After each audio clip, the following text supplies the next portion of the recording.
Taday. Para sa akin, destiny. So sa sitwasyon nyo ngayon ni Kyle, Destiny me. feeling mo destiny mo? Oo. Choice na ni mo. Tulad na mo dahil. Parang si Inday, hindi kay destiny. Choice Choice niya ko. pipili Choice talaga ko. na ipili sarili mo. Tulad man ko kaya ako mo nagkuhaan. Ako giperso ba? Pero pag sinabi naman destiny, hindi naman ibig sabihin pag destiny is kayo talaga habang buhay. Destiny iba na pinag-limit kayo, naging kayo, pero nawala din ganun. Pero sa'yo, Destiny sa samo kay nagtagpo man ni. ay sa bagay, destiny is kanang tinadhana talaga. Pero, will it last? Ano ba ibang word sa fate ba tawag nun? Yung, Nag-answer. ano ba, kapalaran? Ano ba? Ibang kapalaran, ibang tinadhana, di ba? Ano ba? Yung bang, kayo talaga, nagmahalan talaga kayo o pinipili mo na lang? Ano ba? Paano ba tanong yun? Pinagtagpo pero di tinidana. Ano na lang gusto mo? Ang araw-araw kong mamahalin o yung araw-araw ka pipiliin? Cod Kaya, red. Ako, siguro mas gusto ko yung araw-araw akong mamahalin. bakit? Ako, pipiliin ko, araw-araw kong pipiliin. Bakit? Bakit sa'yo mamahalin? Ako araw-araw akong mamahalin kasi alam ko na yung love, yung pagmamahal niya sa akin, yun yung pinili niya na araw-araw niyang gagawin sa akin. Kapag mahal ka niya, araw-araw niyang gagawin. Araw-araw ka pa rin niyang pipiliin. Na kahit magkahiwalay ka, mamahalin ka pa rin niya kahit hindi kayo magkasama. I beg to disagree. Because Okay, pipiliin. love won't last. Love will fade. Love will lessen. Mababawasan. Minsan nawawala na. May tinatawag tayo na fulfill as love. Pero the fact na pipiliin mo siya, araw-araw kita pipiliin kahit nawala na yung pag-ibig ko sa'yo. Pipiliin kita kasi gusto kita. Kaya gusto ko masama habang buhay. May respeto ako sa'yo. Loyal ako sa'yo. Kaya pipiliin kita. Kaya hindi ako naniniwala na yung love na umpisa na kayo na mahal-mahal mo. Bawa 100% yung love na namumuo sa inyo hanggang isang 2 taon, 3 taon, 4 na taon. Pagdating ng araw na babawasan at nawawala kayong iba, naghahanap ng ibang init, ng ibang ano, kasi nga parang feeling nila nalolos, nawawala na yung, nababawasan na yung pagmamahal nila. But, hindi sila nag-cheat because they choose to stay, they choose you, they choose you na maging kayo habang buhay. Kaya, mas gustuhin ko yung kahit hindi ka na mahal ng tao, pero mas pipiliin ka niya kasi doon siya masaya. Hindi naman ibig sabihin na nag-stay ka pa rin kahit hindi na ka na mahal. Hindi, nandun yung pinipili ka niya pero hindi ka niya sinasaktan, hindi ka niya binubugbog kasi pwedeng ma-develop pa yun, bumabalik ulit yung love pag nakikitaan ng ganito, ganyan. Kaya yung tipong nag-stick ka or doon ka sa love na rely kasi yung love talaga nababawasan talaga eh.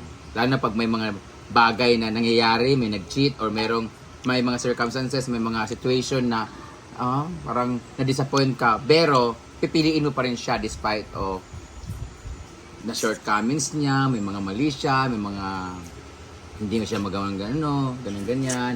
Kahit hinihingian ka lagi ng GCash, yung chat ka lang pag may kailangan, may celebration. Di ba? Hindi naman ako.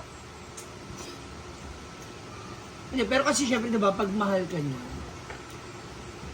part yun nung... Meron kasi mahal na mahal tayo pero hindi tayo pinipili. Meron mahal na mahal natin pero hindi natin pinipiliin kasi taken na siya. 'Di ba? Halimbawa, may asawa na si JMD pero mahal ka niya. Pero hindi ka niya pinipili kasi nga may asawa siya. Pero kung gusto ka talaga niyang pipiliin ka niya kahit may asawa na siya. Because he choose to love you. He choose to be with you kasi ikaw ang pinili niya. Pero kung mahal ka lang niya tapos hindi ka niya pinili, hindi ka talaga niya. 'Di ba? Kasi ang pagmamahal, magiging useless yung pagmamahal kasi hindi ka na pinili, di ba? Tsaka ang pagmamahal is laging nandyan lang yan. Pwede pagmamahal sa kaibigan. Kasi meron ako kaibigan na mahal ko. Merong instant na pagmamahal pagdating sa pamilya. Yung tipong kahit ayaw mo ng pamilya mo, pero pamilya mo pa rin sila, wala ka ng choice. Either, binubugbog ka ng pamilya mo, mahal mo naman sila eh, pero pipiliin mo ba magstay pa rin kahit binubugbog ka na, hindi ka tanggap na bakla? Pipiliin mo yung sarili mo mahalin, di ba? Pipiliin mo yung maging maligaya ka sa iba, iiwasan mo sila, hindi mo pipiliin ang pamilya mo. 'Di ba? May ganun, 'di ba? Ganun sa love or sa friends. Sa friend mo, mahal mo yung kaibigan mo, pero parang bad influence siya, pipiliin mong umalis para hindi ka ma-influensyahan ng maling gawain. Ganun din sa love. Ano mo yung mahal mo siya, mahal ka niya, mahal niyo yung isa't isa, pero hindi niyo mapili isa't isa kasi may mga judgment na ibang tao, or meron na siyang partner pero mahal mo siya. So, mas maganda yung pipiliin ka talaga niya. Mas importante yung pagpili. Kaya, Gusto yung kanta ni Ben and Ben na araw-araw. Isabon! Isabon! Pero ang hirap din, no? Ang hirap. Kagaya niyan, mahal ko si ganito, pero hindi ko siya pipiliin kasi alam ko maraming ano. Pero ang hirap din pumili. Mm. Ang hirap mong mamili kung mag-i-stay ka kahit alam mo na nasaktan ka. May mga ganun din. Kaya nga, doon papasok ngayon yung, hindi na ibig sabihin na pipiliin mo siya eh. Anong gusto mo?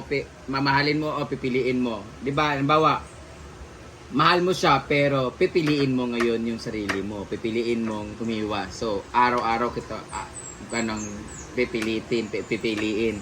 Kasi diba, hindi naman porket love mo is pipiliin mo siyang mahalin na kaagad. So, hindi ka na mahirapan. Mahirap pero, masakit pero kailangan mong mamili. Kung doon ba sa taong masaktan ka lang o pipiliin mo yung sarili mo. Diba? Parang sa courses din yan, di ba? Yung mahal na mahal mo yung course mo, pero pipiliin mo yung gusto ng magulang mo. Kasi yun ang gusto nila. Oh, pero it's still your choice kung itutuloy mo o hindi.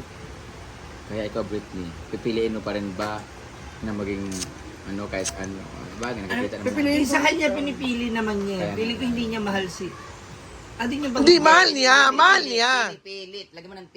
Pinipilit. Pilipit. Pinipilit. Bakit pinamay ako sa inyo? Pag-ibig. Usapan niyo yan Tingnan mo, umupo ka, tingnan mo. Wala pang 10 minutes. Tingnan mo, ha? Ikaw, mahal mo siya o pinipili mo siya? Pinipili ko siya kasi mahal ko siya. Si Inday. Si Inday ang pinaka-epitome talaga niyan. Example talaga niyan na kahit dalawa na yung babae kaliwat kanan. Kahit harap-harapan Pinipili na. pa rin niya. Kahit harap-harapan na. No, huwag mong patayin. Wala, uy. Huwag mong patayin. Wala. Huwag mong patayin. Wala, kay Bruce do not. Oh, nagipatay ba Diba? rin ako? Huwag mong patayin. Yung kahit ang dami na niyang lalaki, ang dami na ilang beses ka ng binlock, i-unblock, na ganyan. May pipiliin mo pa rin siya kasi saktan kasi mahal mo siya. Yun ang tama kay Inday. lamang ko na Yung po kahit siya. hindi binabalik sa kanya pagmamahal, Makita mo, hindi. makita Hayaan mo nyo lang sa akong lahat. mahalin ka. Basta mahal kita, pipiliin kita. Kahit hindi mo gusto, hindi mo pipiliin. Basta mahal kita, dyan ka lang. Ganon. Si Inday talaga ang nagpapatunay na Yung martyr talaga. Yung kahit alam mong talo ka na, ilalaban mo. Ang kagaya ako, di ba, bumitaw na ako kaagad kahit love ko siya kasi mula, I chose to be happy kasi alam kong masaktan lang din ako. Pipiliin ko na yung sarili ko. Hindi ako sa mong dagway day. Parang hirap pa rin, no? Oo, kasi ganun din eh. Parang feeling ko kasi paano... Kaya nga, life is a choice when it comes to happiness, when it Yes, comes to kahit love saan. life, lahat. You always choose yourself to be happy. Pero kani ang Pero kung ang happiness mo is siya, dun talaga. Kahit Diba? Pero dili na tayo full pag wal sa iya. Life Hindi mo is a masasabi. choice of Gcash. Hindi mo masasabi na hindi ko ibibigay lahat, na hindi ganito, niya, hindi. Kasi it's your choice. Manang Hindi, choice hindi dahil. Hindi mo masasabi kung nabigay ko ba lahat, kung ganito ba karami nabigay ko. Di ba sabi mo nga, hindi naman na talaga nasusukat ang ano. Hindi na susukat ang magmamahal kasi there's no Kahit amount yung of effort, love. kahit yung effort na papakita mo sa kanya, hindi mo yung masusukat. Importante, busog na si Donna. O, kakain pa ulit. Hindi, Makikita sa mo taon talaga wala. yung full na pagmamahal sa kanya. Wow. Kasi kapag mawala siya, Like, sobrang sudan nila yun. sakit, pang madi-depress ka, gano'n. Yun nga, kapag nawa, Yun yun nga yung sinasabi ko full na kanina, yun talaga ang pagmamahal. malalaman mo lang naman yung halaga ng tao. Ay, nagusto ko pala siya kapag hinahanap mo na yung attention niya. Pag yung hindi mo, dati natin nag-chat to pag umaga. Kinakamusta ako, magkausap kami. Hindi pa siya mahal, Ga-over, attached ka na. eh, pag ganyan na, ga-over Hindi, ka na. yun na kasi yung ano, yun na kasi yung attachment mo. Yun na yung parang yun yung isa sa mga investment mo sa kanya, yung oras. Hindi yung pagpupuyat, hindi yung oras, yung binibigay mo yung oras mo sa kanya. Nakatutusin, Kaya pala minsan, pag nagagalit ako, pag hindi siya nakachat ng isang oras lang, dalawang oras. Kasi nga, di ba, mainit ulo mo kasi nga minsan talo ka sa putan. Hindi. Tsaka, hindi, magagalit ka naman talaga pag... So, ang pagbabalik ng... Hindi. Dili, kayo tatlo, Ma'am Shi, ang magandang buhay!